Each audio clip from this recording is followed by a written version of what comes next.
हाँ जी, नमस्कार। स्वागत है आपका हमारे इस डिजिटल प्लेटफॉर्म पर जिसका नाम है एडुग्राम क्लासेस। 100 दिन के 100 रोजगार में आज बात कर रहे हैं इलाहाबाद यूनिवर्सिटी में एक और वैकेंसी है जो आपने कल देखी होगी। आपने क्या प्रोफेसर की नौकरी देखी है। अब बात करते हैं उस प्रोफेसर को असिस्ट करने वाला एक असिस्टेंट प्रोफेसर होता है, उनकी नौकरी भी यहाँ पर अवेलेबल है। किसमें? इलाहाबाद यूनिवर्सिटी में। अब बात करते हैं इलाहाबाद यूनिवर्सिटी में ये वैकेंसी का धमाल आया हुआ है, तो कौन कौन अप्लाई कर सकता है इसके बारे में जानना बहुत जरूरी है। कई बार सवाल उठते हैं, क्या प्रोफेसर की नौकरी में अलग चीजें चाहिए या असिस्टेंट प्रोफेसर के लिए क्या चाहिए? दोनों के पद में बहुत फर्क है, करीबन करीबन 10 साल के बीच का डिफरेंस है। लेकिन मैं आपको ये बताता हूं, इस 10 साल के अंतराल को आप प्रोफेसर की नौकरी से भी पूरा कर सकते हो, अदरवाइज आप असिस्टेंट प्रोफेसर भी रह पूरा कर सकते हो। यह है असिस्टेंट प्रोफेसर। इसका मतलब क्या हुआ?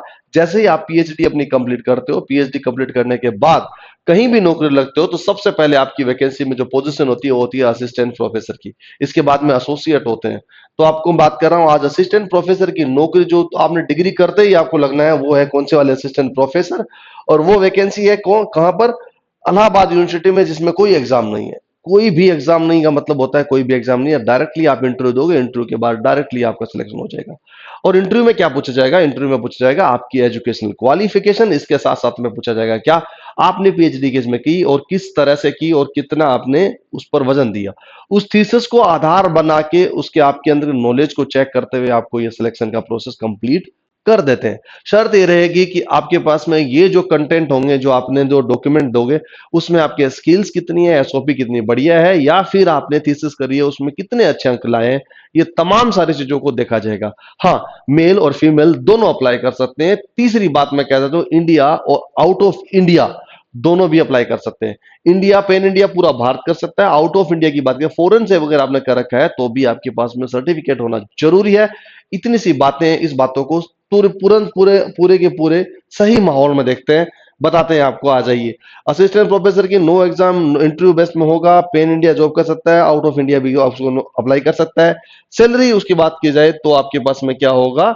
1,44,800 रुपए से ऊपर की सैलरी बात की जा रही है। अब बात करते हैं इसकी सिलेक्शन की प्रोसेस। ये सबसे बड़ी प्रोसेस है, तो बात कर लेते हैं क्या है। इस प्रोसेस को अगर गीत किया जाए तो सबसे पहले आपको ऑनलाइन अप्लाई करना पड़ेगा। कहां पर करना पड़ेगा? इसकी ऑफिशियल वेबसाइट पर होगा। ऑफिशियल वेबसाइट पर अगर आप जाओगे तो आपको इसके लिए अप्लाई कर सकते हो, लेकिन ये बात कब तक कर सकते हो, याद रखना है इस बात के लिए। ये स्टार्ट तो हो चुका है, इस बात की छोड़ दीजिए, लेकिन मैं बात करता हूं 02/2025। कितने? 02/05/2025। इसको मैं अगर सीधी भाषा में लिखूं, 2 मई 2025 इसकी लास्ट डेट होगी। इसके बाद नहीं फॉर्म भरे जाएंगे, याद रखना। ये फॉर्म भरते ही आपके पास में क्या होगा? इस फॉर्म में देनी पड़ेगी आपको अपनी पर्सनल डिटेल, यानी इंफॉर्मेशन। अब इंफॉर्मेशन की अगर जहां बात हो जाती है, तो वहां बात हो जाती है दो तरह की है। एक होती है पर्सनल, दूसरी होती है एजुकेशनल। एजुकेशनल का मतलब होता है आपने कहां से आपने डिग्री करी है, यानी आपने ग्रेजुएशन कहां से करी, आपने मास्टर्स कहां से करी, और मास्टर के साथ साथ आपके परसेंटेज क्या क्या है। इसके साथ साथ आपने पीएचडी कहां से करी, और पीएचडी के साथ साथ में आपने अदर आपके पास में क्या क्या चीजें हैं, एक्सपीरियंस क्या है, इन सब चीजों को क्या करना है, लेखा जोखा यहां पर देना है। दूसरी पर्सनल इंफॉर्मेशन आपको देनी है, नाम, पता, एड्रेस, ईमेल आईडी, सब इन चीजों को लेके। इन दोनों चीजों को मिलकर आपकी बनती है इंफॉर्मेशन। साहब, इन दोनों चीजों को होगा तो स्क्रूटनिंग होगी आपकी। अब स्क्रूटनिंग क्या होती है मैं आपको बता दूं। जो दिए गए डॉक्यूमेंट आपने अपलोड किए डिजिटल फॉर्मेट में, उस डॉक्यूमेंट और इंफॉर्मेशन के बिहाफ पर आपको क्या देखा जाएगा, क्या इस आप एलिजिबिलिटी को क्वालिफाई करते हो। अगर आप ये करते हो, यस का साइन आता है, तब आपको इंटरव्यू के लिए कॉल आ जाएगा। किसके लिए कॉल आ जाएगा साहब? इंटरव्यू के लिए।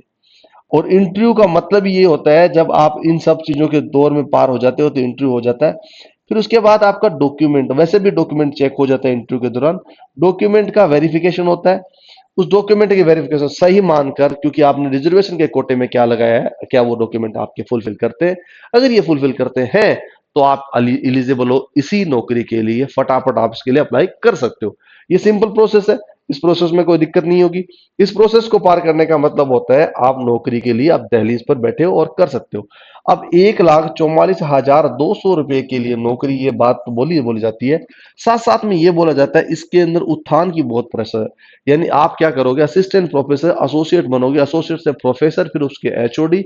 इस तरह से आप आगे प्रोसेस में बढ़ते जाते हो। ठीक है, अब आगे बढ़ते हैं क्या। ये है आपके पास एडवर्टाइजमेंट। एक और कमाल की बात है, याद रखना, एक वैकेंसी इसी की आई थी 12/12/2023। वो जो अप्लाई कर रखे थे वो लोग भी इसको अप्लाई करेंगे, क्योंकि उस वैकेंसी में पूरा हुआ नहीं था, इसके लिए ये भी लोग एप्लीकेंट है। याद रखना इस बात के लिए। ठीक है। अब आपको मैंने बता दिया क्या, 11/04/2025 का फॉर्म स्टार्ट हो चुका था। कब तक होगा? 02/05/2025 इसकी लास्ट डेट होगी। इसके साथ साथ मैं आपको चीज बता दूं कि इसकी जो वैकेंसी भरने वाले लोग होते हैं, जो सॉरी जनरल कैटेगरी, इसको यूआर बोलते हैं, ईडब्ल्यूएस होते हैं, या फिर ओबीसी कैटेगरी के लोग होते हैं, उन सबको भरना पड़ेगा कितने?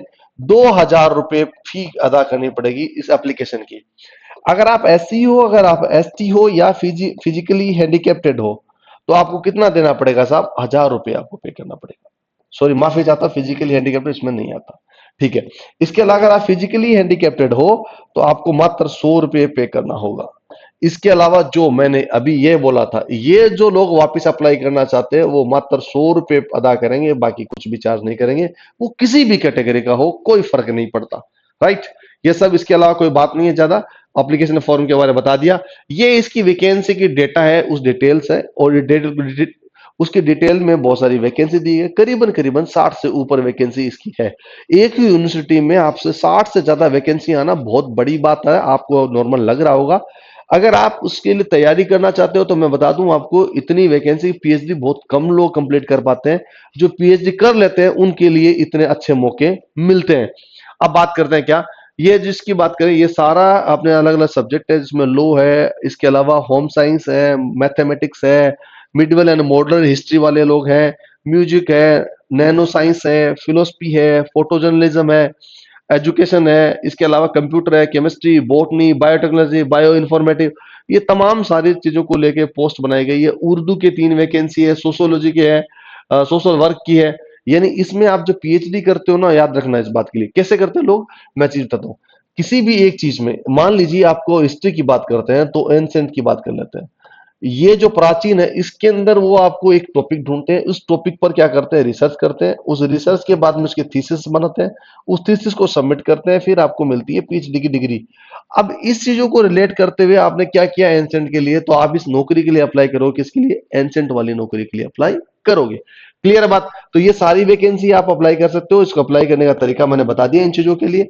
बाकी और चीज है नहीं। क्वालिफिकेशन की बात करें तो एग्जाम का आपके पास क्वालिफिकेशन करना है, तो सबसे पहले मैं एजुकेशनल की बात कर लेता हूं। आपके पास एजुकेशनल क्वालिफिकेशन होनी चाहिए, वो बहुत ज्यादा इंपॉर्टेंट है, क्योंकि अगर आपने ये पार नहीं किया तो फिर आपका अप्लाई करना बेकार है, क्योंकि 2,000 रुपए भी खराब हो जाएंगे। अब क्या चाहिए उसके लिए साहब? उसके लिए आपके पास सही है, सबसे चाहिए पीएचडी की डिग्री। याद रखना, ये डिग्री चाहिए, ना कि आप उसमें चल रहा हो उस दौरान, नहीं, डिग्री चाहिए कंप्लीट। और डिग्री भी किस में चाहिए? जिस अप्लाई करना चाहते हो उस अप्लाई के लिए वही सब्जेक्ट चाहिए। यानी आप अगर मैथमेटिक्स में कर रहे हो तो मैथ वाली डिग्री के आपको अप्लाई करोगे। आप एंसेंट में करना चाहते हो तो एंसेंट वालों के लिए करोगे।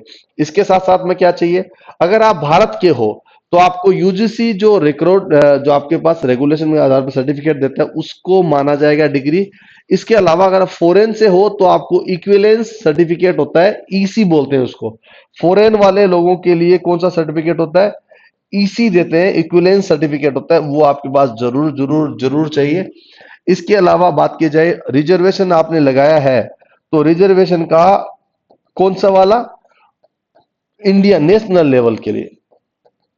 कौन से वाला? नेशनल लेवल वाले लोग हैं उसके लिए अप्लाई करेंगे, वो आपको मिलेगा, सर्टिफिकेट चाहिए चाहिए। इसके अलावा डेट ऑफ बर्थ है वो 10th और 12th के आधार पर आपको तय किया जाएगा। एप्लीकेशन का बहुत तरीका मैंने बता दिया, ये सारी शर्तें और नियम मैंने इसी चीजें बताया। आप अप्लाई कर दीजिए, अगर आपकी चीजें ठीक लगती है तो कॉल लेटर आएगा इंटरव्यू के लिए। क्लियर है? ये तमाम सारी चीजों के लिए मैंने बातें कर ली आपसे। अंत में यही बात करूंगा, ये है असिस्टेंट प्रोफेसर की जॉब। ठीक है। आप क्या करोगे इसमें जॉब में? इस जॉब में आपको आप असिस्ट करोगे किसको? प्रोफेसर को। और प्रोफेसर को आपके पास असिस्ट करोगे तो इसका मतलब ये होगा ये नौकरी आपकी चलती रहेगी, और ये कॉलेज के लिए परमानेंट जॉब होगी। 1,44,000 से ज्यादा सैलरी की बात कर रहे हैं। ठीक है, डन। इसके लिए आप फॉर्म अप्लाई कर सकते हो। मैं आपको यही कहूंगा, अगर आपने पीएचडी कर रखी है या पीएचडी करना चाहते हो तो आपको ये पता होना चाहिए इस टाइप की वैकेंसी होती है, ऐसे आपकी नौकरी लगती है। इलाहाबाद यूनिवर्सिटी किस तरह से उन पीएचडी होल्डर्स को किस तरह से आमंत्रित करती है, आवेदन के लिए आमंत्रित करती है, यही एक तरीका है। इसी तरीके से आप नौकरी लग जाते हो। नए वीडियो के साथ फिर मिलेंगे। अगर ये वीडियो अच्छा लगा हो तो अपने दोस्तों के साथ जरूर शेयर करना, उनको भी पता लगे पीएचडी क्यों करनी चाहिए और कहाँ उसकी नौकरी लगती है। अगर ये फॉर्म अप्लाई कर चुके हो तो कमेंट बॉक्स में जरूर रख देना। अगर आपको कोई दिक्कत आती है तो भी कमेंट बॉक्स में लिखना, और आपको अच्छा वीडियो लगा तो भी कमेंट बॉक्स में यस, ओके, जो भी आप लिख के जरूर जाना। हाँ, ऐसे वीडियोस के लिए आप चाहते हो कि हर रोज एक नौकरी के बारे में आप जानो, तो हमारे चैनल को जरूर जरूर जरूर सब्सक्राइब कर लेना। बहुत बहुत शुक्रिया। फिर नए वीडियो के साथ मिलेंगे, तब तक आप ख्याल रखना। जय हिंद, जय भारत।